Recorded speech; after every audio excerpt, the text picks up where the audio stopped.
Hi കൂട്ടുകാരെ, welcome back to ഗണിത മധുരം ചാനൽ. ഇന്ന് വന്നിരിക്കുന്നത് ഹരണരീതികൾ ഡിവിഷൻ മെത്തേഡ്സ് എന്ന പാഠഭാഗത്തിലെ പാർട്ട് 3 വീഡിയോയുമായിട്ടാണ്.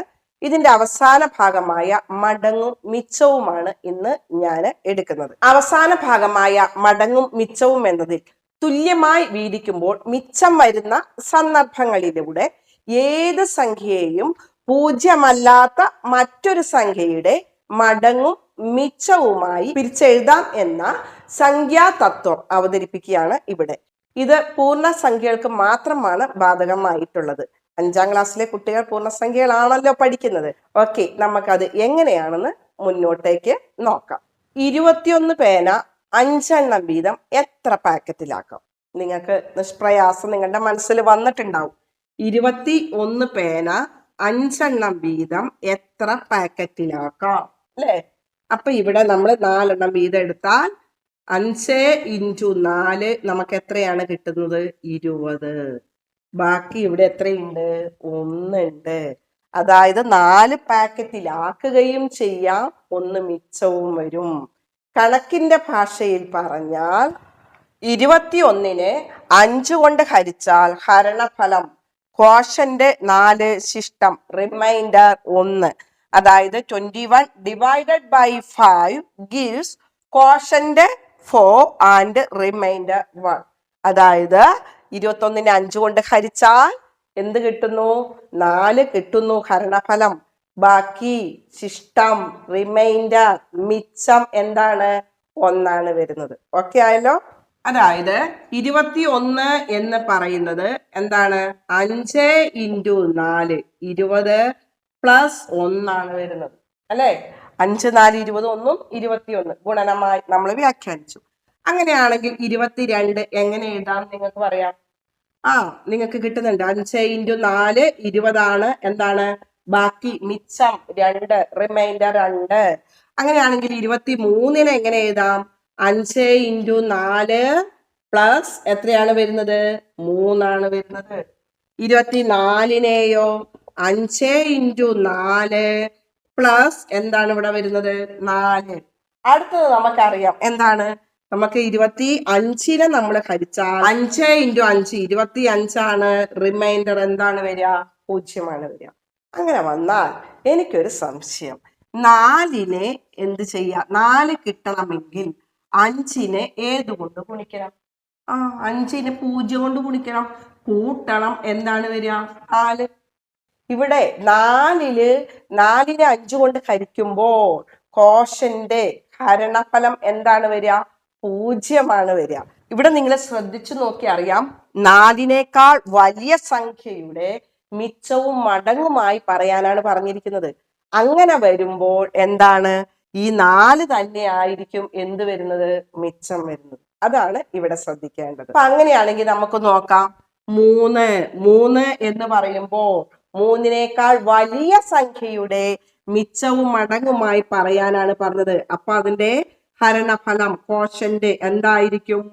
0 ഇന്നട്ടോ ബാക്കി അതിന്റെ മിച്ചം എന്ന് പറയുന്നത് നമുക്ക് ഇവിടെ തന്ന ആദ്യം പറഞ്ഞ സംഖ്യ തന്നെയായിരിക്കും, 3. ഇനി 2നെ നമുക്ക് എങ്ങനെ എഴുതാം? അപ്പൊ 5 × 0 നമുക്കിവിടെ വരുന്നത് 0. കൂട്ടണം. എന്താണ്? ഇത് തന്നെയാണ് മിച്ചം വരുന്നത്. അപ്പൊ കൂട്ടുകാർക്ക് മനസ്സിലായില്ലേ? ഇങ്ങനെ ഏത് സംഖ്യയെയും 5ന്റെ മടങ്ങും മിച്ചവുമായിട്ട് നമുക്ക് എഴുതാം. പക്ഷെ അതിന്റെ റിമൈൻഡർ മിച്ചം എന്തൊക്കെയാ വരിക? 0 വരും, 1 വരും, 2 വരും, 3 വരും, 4 വരും. ഓക്കെ ആണല്ലോ? അത് പിന്നെ നിങ്ങൾ കൃത്യമായിട്ട് എഴുതിയ ഏത് സംഖ്യയെയും 5ന്റെ മടങ്ങും മിച്ചവുമായി എഴുതാം. അപ്പൊ മിച്ചം വരുന്നത് എന്തൊക്കെയാണ്? 0, 1, 2, 3, 4 എന്നിവയായിരിക്കും. ഓക്കെ, ഇതുപോലെ മറ്റുദാഹരണങ്ങൾ നിങ്ങൾ എടുത്തു നോക്കുക. 4ൻ്റെത് നിങ്ങളുടെ ടെക്സ്റ്റ് ബുക്കിലെ പേജ് നമ്പർ 49 പറഞ്ഞിട്ടുണ്ട്. അത് നിങ്ങൾ ചെയ്തു നോക്കുക. ഓക്കെ ആയല്ലോ? ഇനി 135 ഹരിക്കണം 4 നമുക്ക് മടങ്ങും മിച്ചവുമായിട്ട് എഴുതാം. അപ്പൊ നമുക്ക് ഇവിടെ നോക്കാം. 135 ഇതുവരെ ചെയ്തത് നിങ്ങളുടെ മനസ്സിലുണ്ടാവും. ചതുരഹരണം ഇവിടെ 4 നമ്മൾ എടുത്തു. 4 എടുത്തു കഴിഞ്ഞപ്പം ഇവിടെ എളുപ്പ വഴിക്ക് നമുക്ക് എന്ത് ചെയ്യാം? ഒന്നുകില് 4 30 പ്രാവശ്യം എടുക്കാം. 4 30 3 12 അപ്പൊ 4 30 പ്രാവശ്യം എടുത്താൽ 4 × 30 എത്രയാണ് വരുന്നത്? 120 വരിക. ഓക്കെ ആണല്ലോ. ബാക്കിയുള്ളത് 5 2 1 3.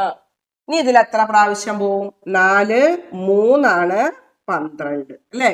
4 × 3 12. ബാക്കി എത്രയാ വരിക? 3. അതായത് 135നെ 4ന്റെ മടങ്ങും മിച്ചവുമായിട്ട് നമുക്ക് എഴുതി കഴിഞ്ഞാൽ എന്താണ് വരിക?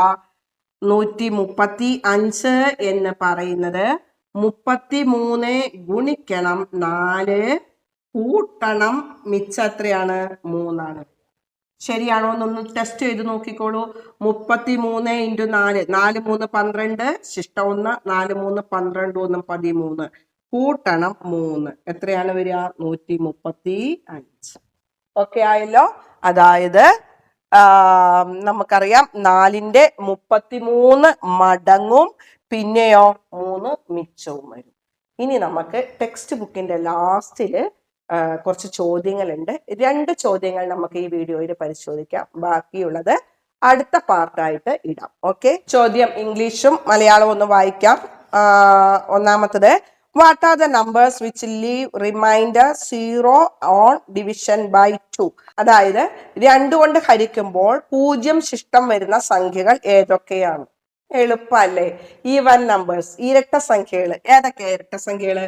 0 2 4 6 8 10 12 14 16 അങ്ങനെ പോകും. ഈവൻ നമ്പേഴ്സ് ഇരട്ട സംഖ്യകളാണ്. അതിൽ തന്നെ ഒരു കാര്യം കൂടെ പറഞ്ഞിട്ടുണ്ട്, 1 ശിഷ്ടം വരുന്ന സംഖ്യകളോ and those that leave remainder 1.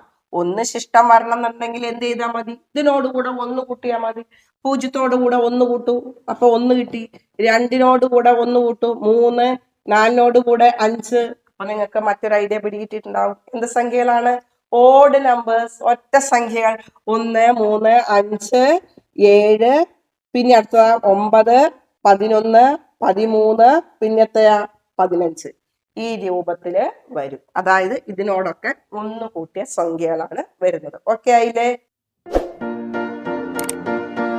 രണ്ടാമത്തെ ചോദ്യത്തില് ആദ്യത്തേത്, what are the possible remainders on dividing a number by 3?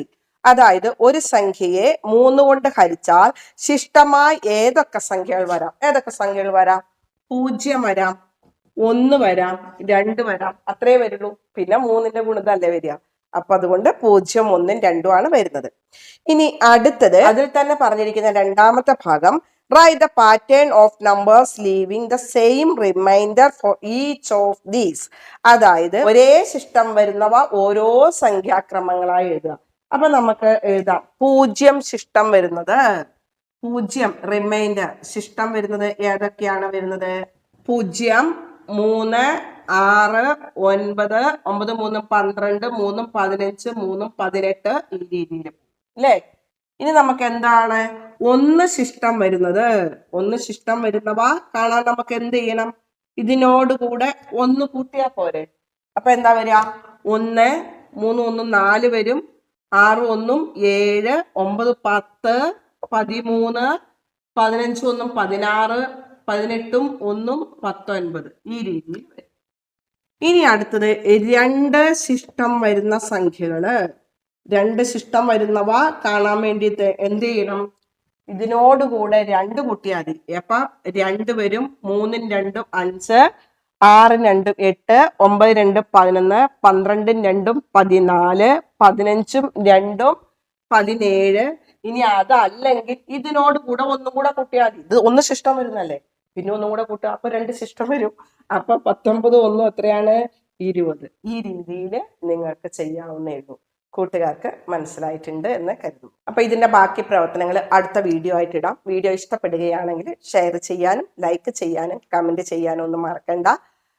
അപ്പൊ ഇതിന്റെ ബാക്കി പ്രവർത്തനങ്ങൾ നമുക്ക് എന്തൊക്കെയാണെന്ന് നോക്കാം. ഓരോ ചോദ്യവും കൃത്യമായി നമ്മൾ പഠിച്ചു പോയി കഴിഞ്ഞാൽ നിങ്ങൾക്ക് 6ലേക്കും 7ലേക്കും ഒക്കെ എളുപ്പമാണ്.